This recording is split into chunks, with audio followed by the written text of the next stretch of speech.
தமிழக மக்கள் அனைவருக்கும் வணக்கம். கடந்த சில மாதங்களா திரு மு.க. அழகிரி அவர்கள் ஒரு தமிழக அரசியலில் ஒரு பரபரப்பை கிளப்பிட்டு இருந்தார். என்னன்னா, தன்னுடைய ஆதரவாளர்களை அவர் சந்திச்சிட்டு இருக்கிற மாதிரியும், கூடிய சீக்கிரமே ஒரு நல்ல முடிவை தெரிவிக்க போறதாகவும், தன்னுடைய ஆதரவாளர்களோட கருத்தை கேட்டு அவர் அதற்கேற்ற மாதிரியான முடிவு எடுக்க போறதாகவும் தமிழக அரசியலையும் மீடியாக்கள்லையும் ஒரு பரபரப்பு கிளப்பிட்டு இருந்தாரு. சரி, அவருடைய ஆதரவாளர்களுடைய எதிர்பார்ப்பும் மக்களுடைய எதிர்பார்ப்பும் பத்திரிகையாளர்கள் மீடியாக்கள் இதனுடைய எதிர்பார்ப்பும் என்னவாக இருந்தது அப்படின்னு கேட்டீங்கன்னா, அவர் புதுசா கட்சி ஆரம்பிக்க போறதாவோ இல்லைன்னா வேற ஏதாவது ஒரு பெரிய கட்சியில சேர போறதாகவும் அப்படிதான் ஒரு எதிர்பார்ப்பு இருந்தது.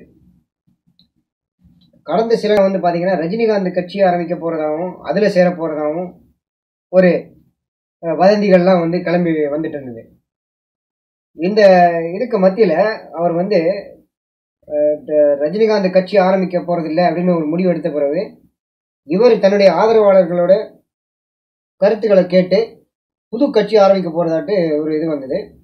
இந்த அறிவிப்பு புது வருஷம் பிறந்தவொடனே ஜனவரி 3ஆம் தேதி ஒரு நல்ல அறிவிப்பு வெளிவரும் அப்படின்லாம் சொல்லி பத்திரிகைகள் மீடியாக்கள்லாம் ஒரு தகவல் கசிந்தது. அப்படி அனைவராலும் எதிர்பார்க்கப்பட்ட திரு மு.க. அழகிரியினுடைய அந்த முடிவு பார்த்தீங்கன்னா இன்னைக்கு கிட்டத்தட்ட கடந்த சில நாட்களாக ரஜினிகாந்த் என்ன மாதிரியான சொல்லிட்டு வந்தாரோ அதே மாதிரி தான் இவரும் பார்த்தீங்கன்னா சப்புன்னு முடிஞ்சிடுச்சு. அதாவது ஒரு உப்பு சப்பு இல்லாத ஒரு கூட்டம் மாதிரி முடிஞ்சிடுச்சு.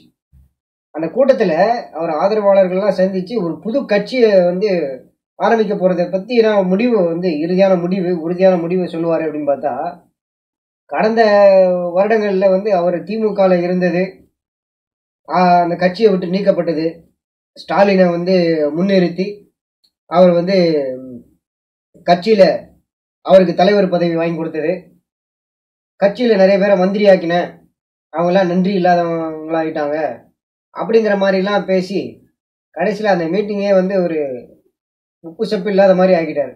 இவரும் கிட்டத்தட்ட பார்த்தீங்கன்னா ரஜினிகாந்த் என்ன பண்ணாரோ அதே மாதிரி பண்ணிட்டாரு.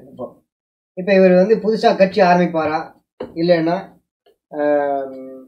வேற ஏதாவது கட்சியில சேருவாரா அப்படிங்கறதெல்லாம் இப்ப வரைக்கும் உறுதியா தெரியாது. அதே நேரத்துல இவர் என்ன சொல்லியிருக்காருன்னா, ஸ்டாலினால நிச்சயமா தமிழகத்துல முதல்வரா ஆக முடியாது அப்படின்னு சொல்லியிருக்காரு.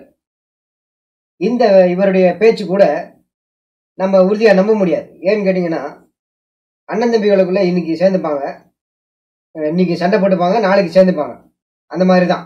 ஏன்னா திமுகங்கிறதே ஒரு குடும்ப கட்சி தானே.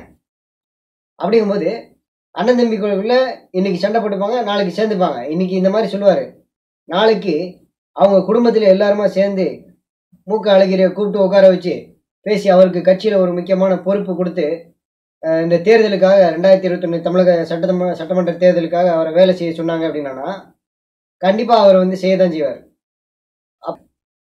அந்த நேரத்தில் அவர் திமுக கட்சியில சேர்ந்து திமுகவுடைய ஸ்டாலினுடைய முதல்வர் கனவை நினைவாக்குறதுக்கு தான் பாடுபடுவார்.